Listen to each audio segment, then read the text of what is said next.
On Sunday, I'm insulating the DWV line in my woodshop. This drain line will service my utility sink, which will get pumped up into the attic with a sewage ejection pump before dropping back into the basement to drain to the mains. I figured since I have easy access now, I'll wrap it with insulation just to add another layer of protection during the cold winter months.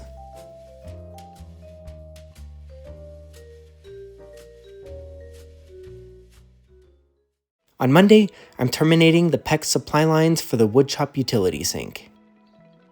I first add some blocking and mark the locations for the PEX drop ear elbows.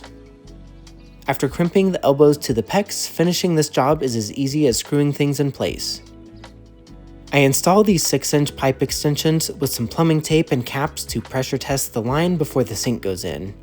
These will remain in place through the drywall install up to the final sink installation. That's a wrap for week 202. Thanks for tuning in, and until next week, happy renovating.